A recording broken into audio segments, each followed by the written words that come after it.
আমরা কার সঙ্গতে থাকি, কার সান্নিধ্যে থাকি? ভালো মানুষ, নেক মানুষ, তাদের সোহবতে আমরা থাকি না। আমাদের বন্ধু বান্ধব তারা না, আমাদের বন্ধু বান্ধব হলো জুয়ারি, গাঞ্জাখুরি, যারা সুদ খায়, ঘুষ খায়, এরা আমাদের বন্ধুকে ঠকায়। যারা বদলা বা যারা দিন মজুর আছে, তাদের ঠিক মতো তাদের প্রাপ্য পৌঁছে দেয় না, তাদের বন্ধু হলাম আমরা। আমাদের বন্ধু হলো তারা যারা 5 ওয়াক্ত সালাত আদায় করে, কোরআন তেলাওয়াত করে, মানুষকে দ্বীনের নসিহত করে, কোরআন এবং হাদিসের কথা বলে। তাদের দেখলে শরীর জ্বলে, তাদের ধারে কাছে যায় না। দুনিয়ার যত নোংরা কথা, দুনিয়ার যত খারাপ কথা, দুনিয়ার যত গালিগালাজ, সবগুলোর সাথে আমরা জড়িত, অথচ আমরা জন্মগতভাবে মুসলিম, আমরা জন্মগতভাবে ইমানদার। প্রিয় দিনী ভাই এবং বোন, শুধু মুসলমানের ঘরে জন্মগ্রহণ করলেই মুসলমান হওয়া যায় না। মুসলমানের ঘরে জন্মগ্রহণ করলেই মুসলমান হওয়া যায় না। মুসলমান হতে হয়, মুমিন হতে হয়। বাবা মুসলমান, এই জন্য আমি মুসলমান। দাদা মুসলমান, এই জন্য আমার বাবা মুসলমান। তার বাবা মুসলমান, এই জন্য আমার দাদা মুসলমান। এই বংশ পরম্পরায়, এই সিরিয়াল ভাবে আমরা মুমিন হয়ে, মুসলমান হয়ে জন্মগ্রহণ করতেছি। কিন্তু আমাদের ঈমান, আমাদের আকীদা, আমাদের মানহাজ, আমাদের দ্বীন কোনটাই ইসলামের সাথে যায় না, কোনটাই কোরআনের সাথে যায় না, কোনটাই হাদিসের সাথে যায় না, কোনটাই হাদিসের সাথে যায় না, কোনটাই ঈমানের সাথে যায় না।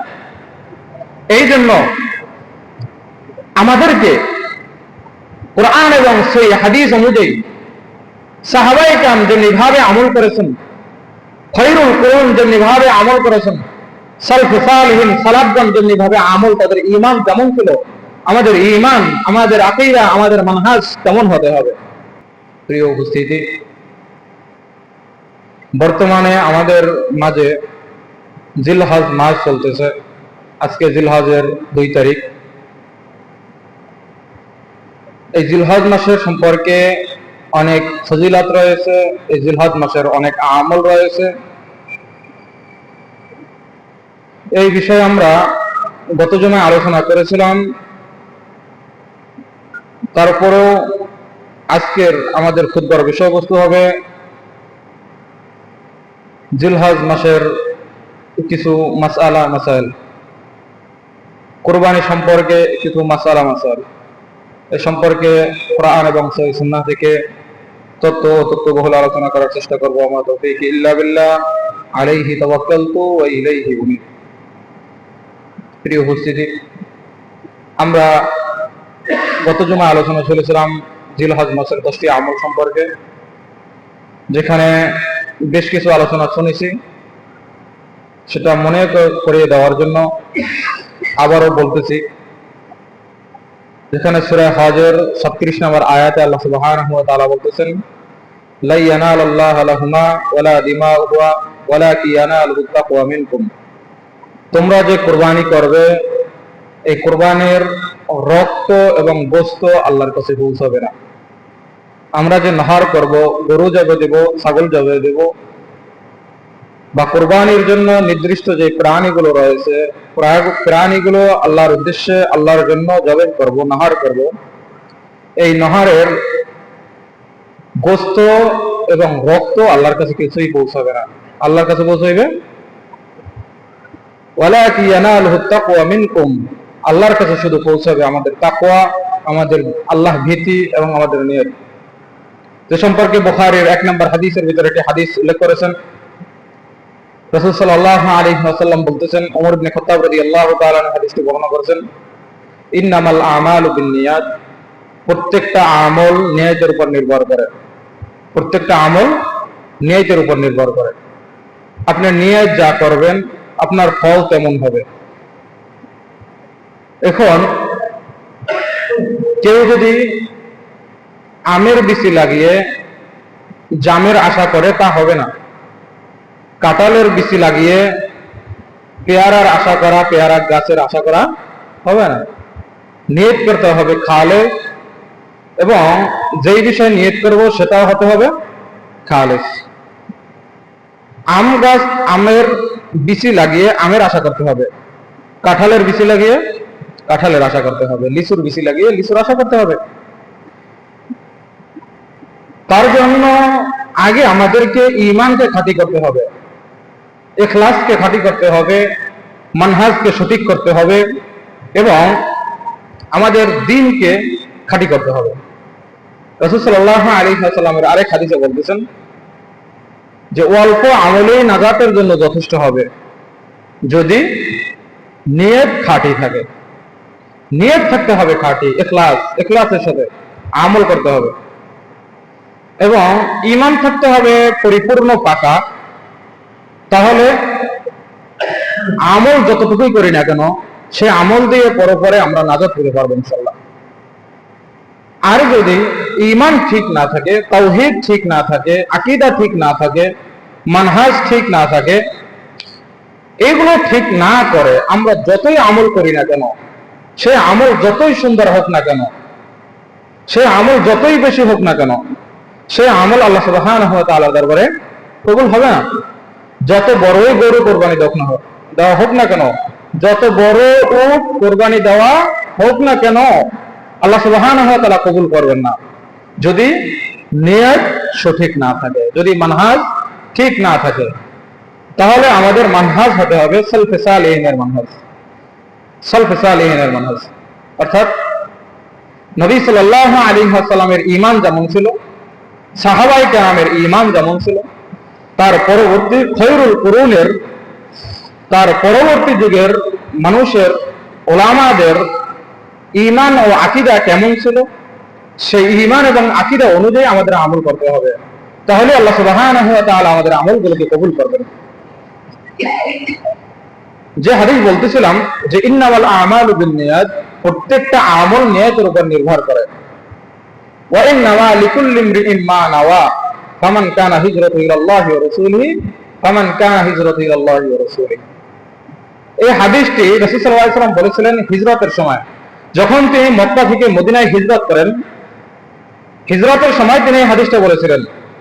কারণ সেই সময়ের কিছু কিছু লোক তারা হিজরত করেছিল সুন্দরী নারীকে বিবাহ করার জন্য, যে আমি যদি মক্কা থেকে মদিনায় চলে যাই তাহলে এই যে এখানে হিজরত করে যে মহিলাগুলো গেল, যে নারীগুলো গেল, তাদেরকে আমি বিবাহ করতে পারবো। আমরা হলাম মুহাজির, বা মদিনায় সুন্দর সুন্দর রমণী আছে, মেয়ে আছে, মহিলা আছে, তাদেরকে আমরা বিবাহ করতে পারবো। আমরা সফর করেছি, আমরা হিজরত করেছি, এই হিজরতের বিনিময়ে আল্লাহ রাসূল সাল্লাল্লাহু আলাইহি ওয়াসাল্লাম ওই জমানার ওই দেশের সুন্দরী সুন্দরী মহিলাদেরকে আমরা বিবাহ করতে পারবো।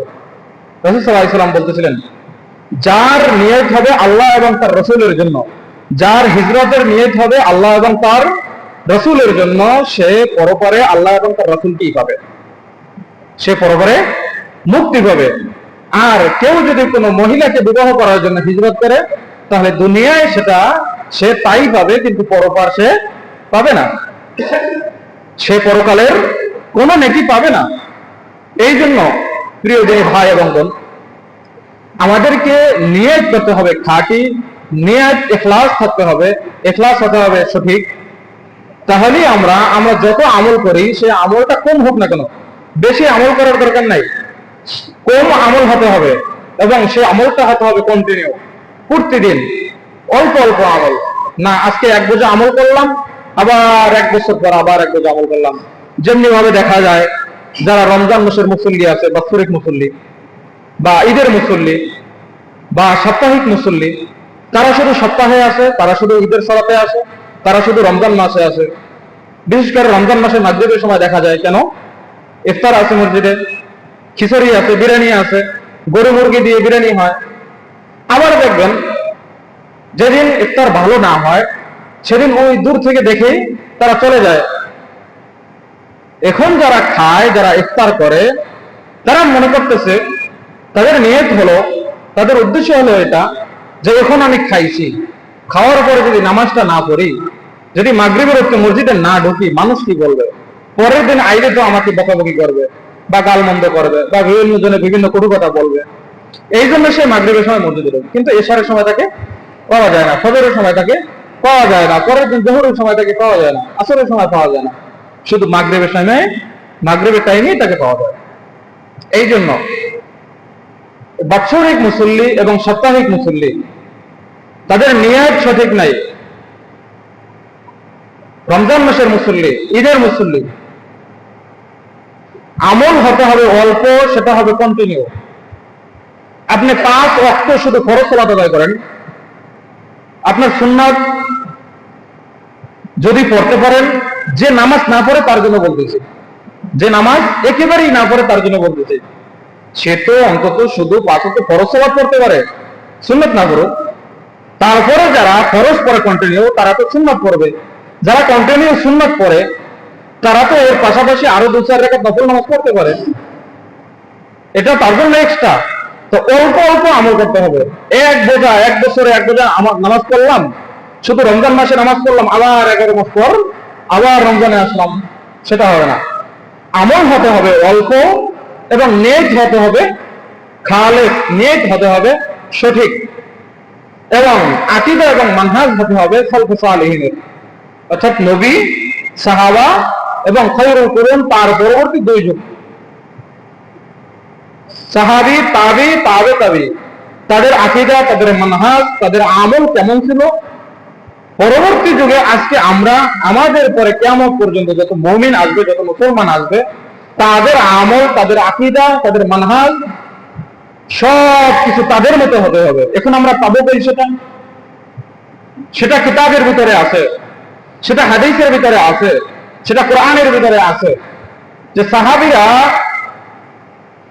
আচ্ছা দেখেন তো, সাহাবা ইকরাম রাদিয়াল্লাহু তাআলা আজমাইন, যেমন আবু বকর, ওমর, ওসমান, আলী, তালহা, জুবায়ের, আবু হুরায়রা, আরো যে কত সাহাবী রয়েছেন, তারা কি সকলেই মুসলিম ছিলেন? বলেন। তারা সেই সময়ের বড় বড় কাট্টা কাফের ছিলেন। তারা লাত, মানাত, উজ্জা, হুবল, এই যে মূর্তিগুলো আছে, এই মূর্তিগুলোর ইবাদত, মূর্তিগুলোর পূজা করত, মূর্তিগুলোর ইবাদত করত। তারা আল্লাহকে চিনত না, তারা নবী সাল্লাল্লাহু আলাইহি সাল্লামকে চিনত না।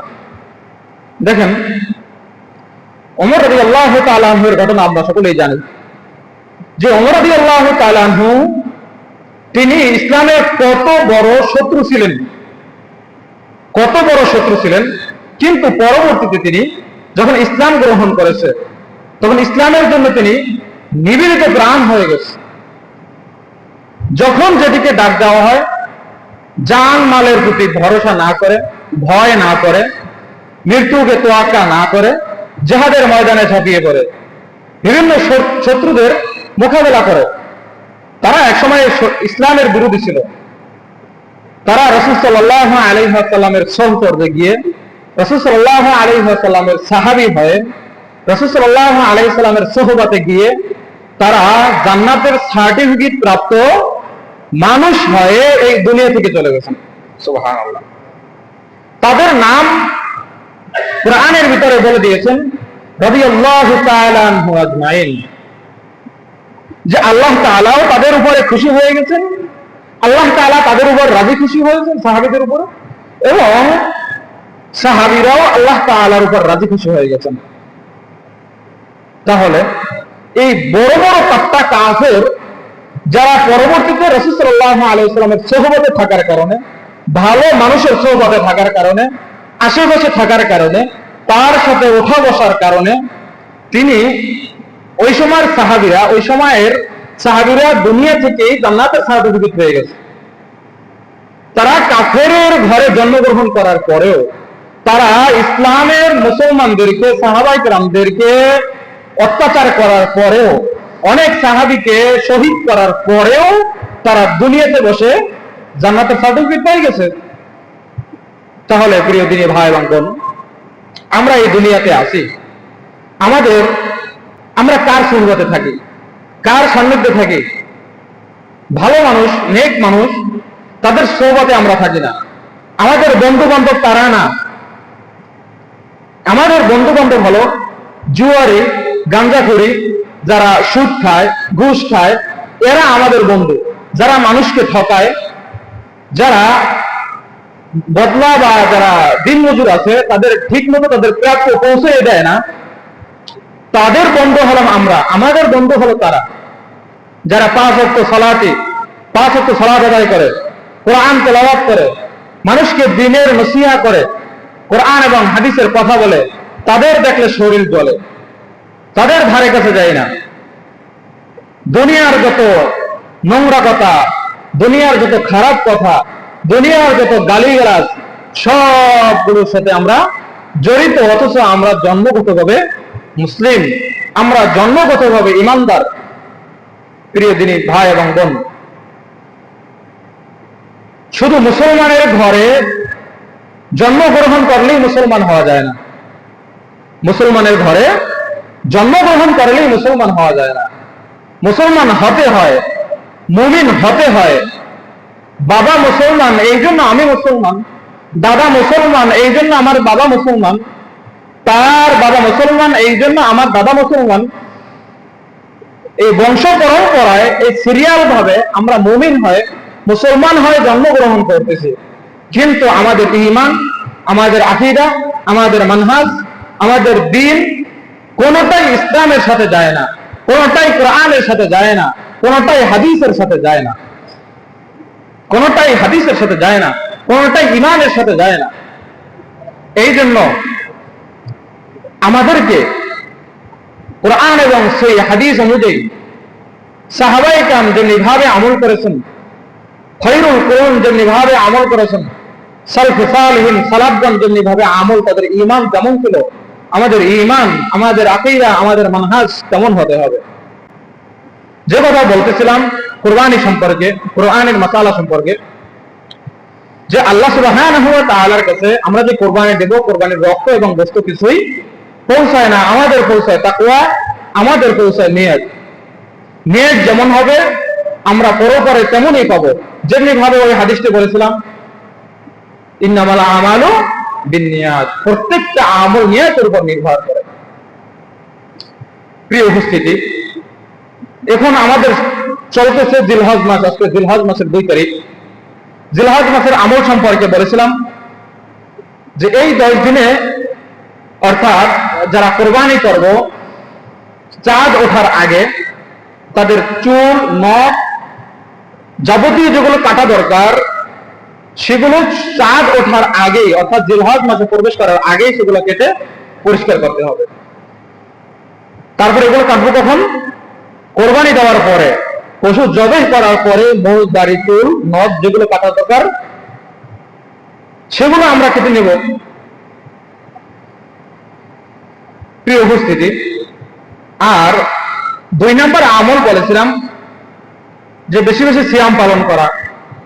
1 তারিখ থেকে, যেমন গতকালকে বৃহস্পতিবার থেকে সিয়াম শুরু হয়েছে, রোজা শুরু হয়েছে, গতকাল গেল একটা, আজকে 2টা, এমনি ভাবে 9টা সিয়াম। এই 9টা সিয়াম পালন করতে হবে, 9টা সিয়াম রাখতে হবে, 9টা রোজা রাখতে হবে। যদি না রাখতে পারি তাহলে অন্তত যেন একটা সিয়াম রাখি, সবটি রাখার নিয়ত করব, সবটি রাখার চেষ্টা করব। তারপরেও যদি না পারি তাহলে আরাফার দিনের যে সিয়ামটি রয়েছে, যে রোজাটি রয়েছে, সেটা রাখার চেষ্টা করব। কি হবে? সেটি রাখলে রাসূল সাল্লাল্লাহু আলাইহি ওয়াসাল্লাম বলতেছেন যে 1 বছরের সামনের গুনাহ, 1 বছরের পিছনের গুনাহ আল্লাহ সুবহানাহু ওয়া তাআলা মাফ করে দিবেন।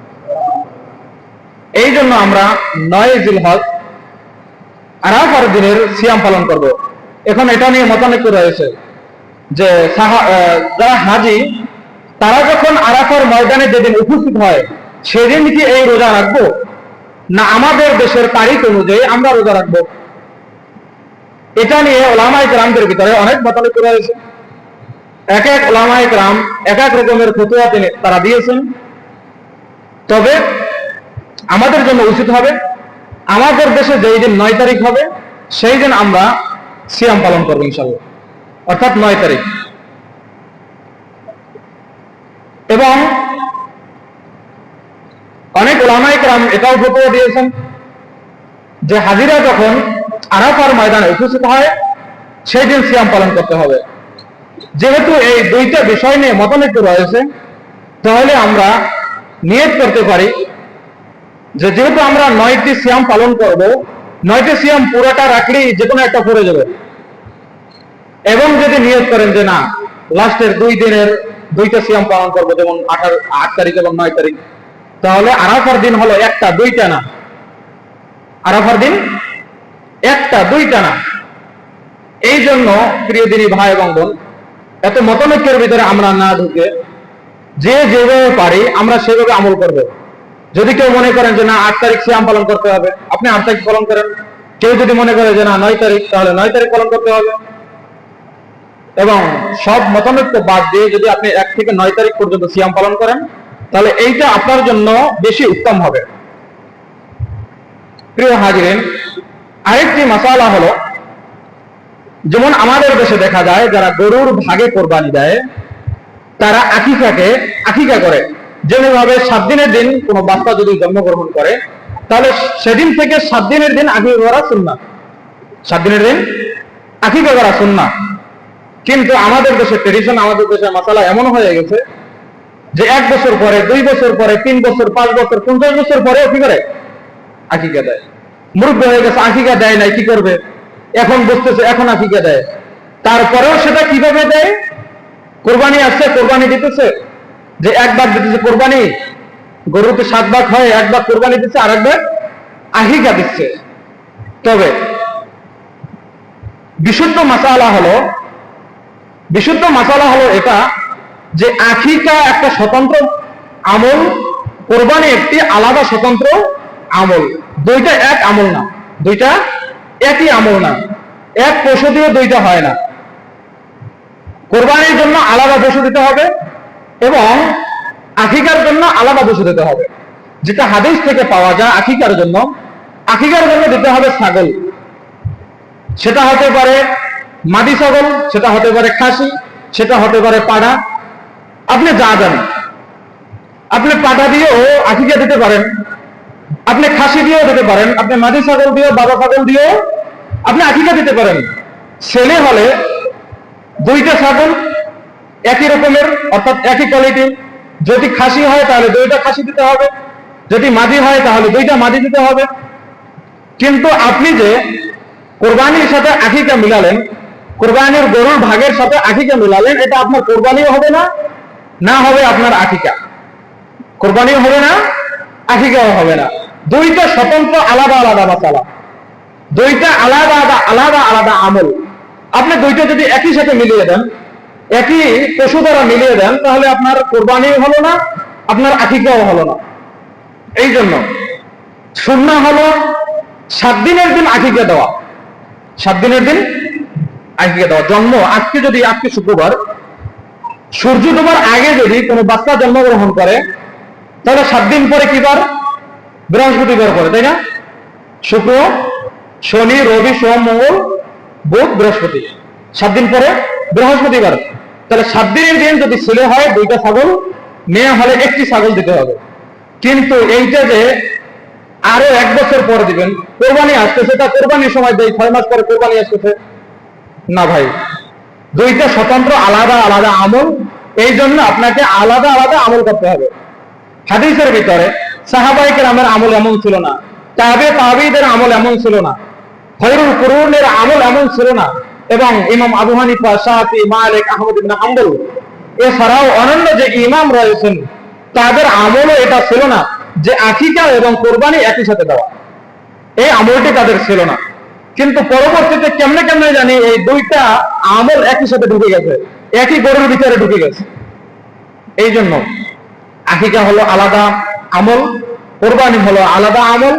এই জন্য আপনাকে আকিকা দিতে হবে। 7 দিনের দিন দেওয়াই সুন্নাত। চেষ্টা করতে হবে 7 দিনের দিন, চেষ্টা করতে হবে। যেভাবে বাচ্চা গর্ভে আসছে, আপনি প্রতি মাসে 9 মাসে আপনি অল্প অল্প টাকা জমা করেন, 7,000 টাকা, 8,000 টাকা একটা ছাগল পাওয়া যায়। 7,000 টাকা, 8,000 টাকা ছাগল পাওয়া যায়।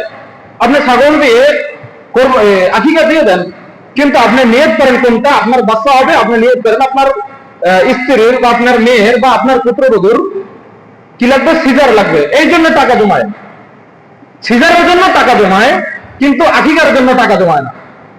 আরেকটি দেখেন, প্রতি সপ্তাহে বা প্রতি মাসে কিছু টাকা কিস্তি করে বা একটা অ্যাকাউন্ট করে বা একটা কি করে সমিতি করে রেখে দেয়।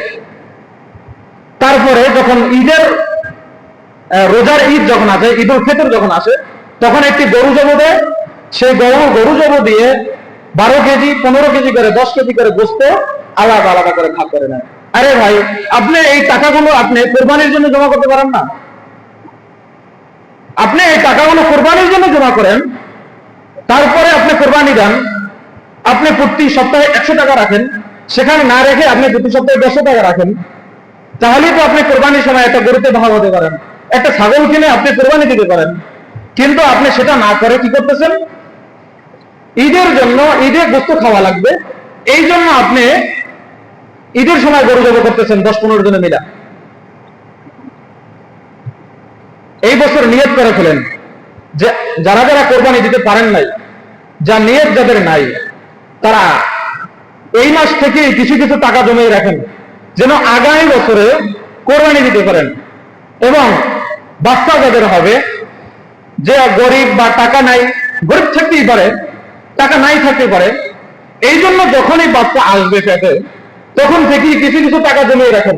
সিজারের জন্য আপনি টাকা জমায়েন না, যে আমার স্ত্রীর সিজার হবে, আমার পুত্রবধূর সিজার হবে, আমার মেয়ের সিজার লাগবে, এই জন্য আপনি টাকা জমা করতেছেন মাটির ব্যাংকে, প্লাস্টিকের ব্যাংকে, বা ইসলামী ব্যাংকে, বা বিভিন্ন ব্যাংকের ভিতরে আপনি টাকা জমা করে রাখতেছেন। সেটা জমা না করে আপনি আকিকার জন্য টাকা জমা করেন, এবং আপনার নিয়তকে এই জায়গায় নিয়তকে খাঁটি করেন। দেখবেন আপনার স্ত্রীর, আপনার পুত্রবধূর, আপনার মেয়ের সিজার লাগবে না ইনশাল্লাহ। আপনার নিয়ত করে বরকত। যেমনি ভাবে মেয়েদের যখন বিবাহ দেয়, আগেই নিয়ত থাকে, যদি তালাক হয়ে যায় এই জন্য 5 লাখ টাকা 10 লাখ টাকা দেন মোহর করে। মহারণা করে কত? 5 লাখ 7 লাখ 10 লাখ 15 লাখ, যাদের টাকা যেমন তারা তেমনি ভাবে মহারণা ধরে। কেন? যদি 2 বছর পরে তালাক হয়ে যায়, যদি 5 বছর পরে তালাক হয়ে যায়, তাহলে ওই টাকা দিয়ে এই মেয়ে চলতে পারবে, বা এই মেয়েকে অন্য জায়গায় বিবাহ দিতে পারবে। আরে নিয়তের ভিতরেই গরমিল। আপনারা যারা মুরব্বী শ্রেণী আছেন, আপনারা কয়টা বিবাহ করেছেন? আপনার মেয়ের জন্য, আপনার ছেলের জন্য, আপনার পুত্রবধূর জন্য এই নিয়ত কেন? আপনার ঈমান কেমন হয়ে গেছে? আপনার নিয়তটা কেমন হয়ে গেছে? কেমন কেমন হয়ে গেল না? আপনার বয়স 50, আপনার বয়স 60, আপনি তো এই 60 বছর আগে যে বিবাহটা করেছিলেন, আপনার বউ তো এখন পর্যন্ত যায় নাই। কিন্তু আপনার মেয়ে যখন বিবাহ দিবেন, তখনই আপনার নিয়ত করে কি, যে 5 লাখ টাকা মোহর ধরলাম, 10 লাখ টাকা মোহর ধরলাম, যদি তালাক হয়ে যায় তাহলে তো 10 লাখ টাকা পুরোটাই দেওয়া লাগবে, 5 লাখ টাকা পুরোটাই দেওয়া লাগবে। এটা দিয়ে আমার মেয়েকে অন্যত্র বিবাহ দেবো, অন্য জায়গায় বিবাহ দেবো। যারা 20,000 টাকা দেন মোহর দিয়ে বিবাহ করেছে, তাদের বিবাহ কি ভেঙে গেছে? আপনারা যারা 20,000 10,000 টাকা দিয়ে 5,000 টাকা দিয়ে দেন মোহরে সে সময় বিবাহ করেছেন, আপনার বিবাহ তো ভেঙে গেছে। কিন্তু এখন আপনার নিয়ত যেমন, নিয়ত অনুযায়ী আল্লাহ তাআলা আপনাকে সেইভাবেই সেই পথে হাঁটাচ্ছে। আপনার নিয়ত হলো সিজার, এই জন্য আপনি টাকা জমা করতেছেন, ঠিকই আপনার মেয়ের সিজার লাগতেছে, ঠিকই আপনার সিজার লাগতেছে। প্রিয় দিনী মা এবং বোন, আপনারা এই বিষয়ে সতর্ক হবেন, এই বিষয়ে আপনারা সতর্ক হবেন, যেন যেটা সুন্নাহ সেটা যেন করতে পারে, 7 দিনের দিন যেন আকিকা দিতে পারি, সেটা যেন কোরবানির সাথে না মিলিয়ে দেয়। এই মাসালাটা সকলের বুঝে আসছে ইনশাল্লাহ? তাহলে আমরা কোরবানি এবং আকিকাকে একসাথে মিলিয়ে দেব না ইনশাল্লাহ। প্রিয় উপস্থিতি, তারপরে যে আন্তরিকভাবে তওবা করা, আন্তরিকভাবে তওবা করতে হবে এই মাসটায়। আল্লাহ সুবহানাহু ওয়া তাআলার কাছে রাসূল সাল্লাল্লাহু আলাইহি ওয়াসাল্লাম বলতেছেন যে এই মাসের 10 দিন আল্লাহ সুবহানাহু ওয়া তাআলার কাছে সমস্ত আমল থেকে, সমস্ত দিন থেকে অধিক প্রিয়, অধিক প্রিয়। তবে একটা জিনিস মনে রাখবেন, আলাদা আলাদা মাসালা বা আলাদা আলাদা আমল আলাদা আলাদা ভাবে আল্লাহ রাসূল সাল্লাল্লাহু আলাইহি ওয়াসাল্লাম উল্লেখ করেছেন। যেমনি ভাবে কেউ যদি রমজানের পরে 6টি রোজা রাখে, তাহলে সে যেন সারা বছরই সিয়াম পালন করবে। সেটা ওই মাসআলার জন্য, ওই সিয়ামের জন্য খাস। আবার এই জিলহজ মাসের 9 তারিখ অর্থাৎ আরাফার দিনের যে সিয়াম, যে রোজা রয়েছে, এটা এইটার জন্য খাস। আবার রমজানের শেষ দশকের কথা আল্লাহ রাসূল সাল্লাল্লাহু আলাইহি ওয়াসাল্লাম উল্লেখ করেছেন, যে সেই রমজানের শেষ দশকের আমল শেষ দশকের আমলের ফজিলত আল্লাহ রাসূল সাল্লাল্লাহু আলাইহি ওয়াসাল্লাম আলাদাভাবে উল্লেখ করেছেন কোরআনের ভিতরে, যে লাইলাতুল কদরের ব্যাপারে আলাদাভাবে উল্লেখ করেছেন, যেটা হলো 1000 মাসের থেকেও উত্তম কেউ যদি লাইলাতুল কদর পাইলো বা লাইলাতুল কদরে কেউ আমল করলো। তা আল্লাহ সুবহানাহু ওয়া তাআলার কাছে এই 10 দিন হলো সমস্ত আমলের থেকে অধিক প্রিয়। সমস্ত আমলের থেকে অধিক প্রিয় আমল হলো এই 10 দিনের আমল। এই জন্য প্রিয় দিনী ভাই এবং বোন, আমাদেরকে এই 10 দিনে বেশি বেশি আমল করতে হবে, দান সদকা করতে হবে। রাসূল সাল্লাল্লাহু আলাইহি ওয়াসাল্লাম অন্য হাদিসে বলতেছেন, দান হলো এমন একটি জিনিস, দান হলো এমন একটি জিনিস যেই দান পরকালে আপনাকে জাহান্নামের আগুন থেকে মুক্তি দান করবে। যেই দান সদকা আপনাকে দুনিয়ার সমস্ত বালা মুসিবত থেকে মুক্তি করবে। আপনি কোথাও রওনা করছেন, 5 টাকা 10 টাকা আপনি ফকিরকে দেন, তাহলে এই যে রাস্তাঘাটের যে বিপদ আপদ আছে, এই বিপদ আপদ আল্লাহ সুবহানাহু ওয়া তাআলা যদি আপনার কপালে থাকে, আপনার ভাগ্যে থাকে, আল্লাহ তাআলা সেটা কেটে দিবে। আপনি কি করেন? ফকির হাত পাতলে, ভিক্ষুক হাত পাতলে আপনি বলেন মাফ করেন।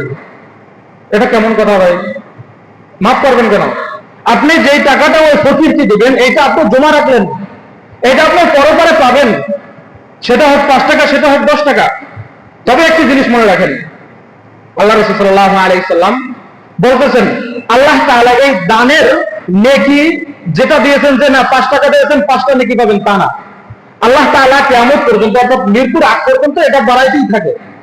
এই আমল, এই নেকি বাড়াইতেই থাকে। যেমনি ভাবে একটা আপনি ধানের বীজ বপন করলেন, সেখান থেকে একটি গাছ হলো, একটি শীষে একটি গাছ হলো, একটি ছড়ার ভিতরে কয়শো ধান হয়? 300 ধান হয়। তা আপনি 1 টাকা দান করলে আপনার একই নেকি হবে না, আমরা 300 নেকি হবে। আবার 300 ধান যদি আপনি রোপণ করেন, সেখানে আবার 300 গাছ হবে। প্রত্যেকটা গাছে আবার কতগুলো করে নেকি হবে, মানে ধান হবে। তারপর সেই ধানগুলো যদি আপনি আবার বপন করেন, আপনি যদি আবার লাগান, তাহলে এমনি ভাবে করতে করতে কত ধান হবে। আপনি 1 টাকা যে দান করলেন, আপনি 5 টাকা যে দান করলেন, আপনি 10 টাকা যে দান করলেন, 500 টাকা 1000 টাকা যে দান করলেন, আপনি 500 টাকা 1000 টাকা 1 টাকা 2 টাকার ভিতরে সীমাবদ্ধ থাকবে না। ওটা আল্লাহ সুবহানাহু ওয়া তাআলা শুধু বাড়াইতেই থাকবে, শুধু বাড়াইতেই থাকবে। অসংখ্য অগণিত নেকি আল্লাহ সুবহানাহু ওয়া তাআলা আপনার আমার আমলনামায় দান করবে। এই জন্য আমাদেরকে দান ও সাদাকা একটু বাড়িয়ে দিতে হবে। পরপরেও দান সদকার মাধ্যমে জাহান্নাম থেকে মুক্তি পাওয়া যাবে, দুনিয়ার সমস্ত বালা মুসিবত থেকেও দান সদকার মাধ্যমে মুক্তি পাওয়া যাবে। যেমনি ভাবে আমরা মান্নত করি, বাচ্চা হবে তখন আমরা মান্নত করি, আল্লাহ সুস্থ সবল ভাবে যদি হয়, তাহলে একটি ছাগল মান্নত করলাম, অমুক গরিব লোককে দিব বা এতিম অসহায় লোককে খাওয়াবো, তাহলে আপনাকে এটা আপনার জন্য ওয়াজিব হয়ে গেল, আপনাকে এটা দিতেই হবে। এবং দান সদকা, আপনি মনে করেন যে না, আমার যদি এই কাজটা সফলভাবে হয়, তাহলে আমি 1000 টাকা 5000 টাকা 10,000 টাকা মসজিদে দান করব, মাদ্রাসায় দান করব, এতিম মিসকিন অসহায়কে দান করব। তাহলে আপনি নিয়ত করতেছেন কি এখানে, যে আল্লাহ তাআলা আমাকে এটা মুক্তি দিবে, রোগ থেকে মুক্তি দিবে, এই জন্যই আপনি এতিম অসহায় মিসকিনদেরকে খাওয়াচ্ছেন। প্রিয় দিনী ভাই এবং বোন, তাহলে আমাদেরকে দান সদকা করতে হবে, যে দান সদকার মাধ্যমে আমরা পরপরে মুক্তি পেতে পারবো ইনশাআল্লাহ, এবং দুনিয়ার সমস্ত বালা মুসিবত থেকে, দুনিয়ার সমস্ত আপদ বিপদ থেকে আল্লাহ তাআলা আমাদেরকে রক্ষা করবেন। যে কথাগুলো বললাম কুরবানি সম্পর্কে এবং আনুষঙ্গিক যে কথাগুলো বললাম, আল্লাহ তাআলা আমাদেরকে এর উপরে আমল করার তৌফিক দান করুক। আল্লাহুম্মা আমিন। ওয়া আখিরু দাওয়ানা আলহামদুলিল্লাহি রাব্বিল আলামিন।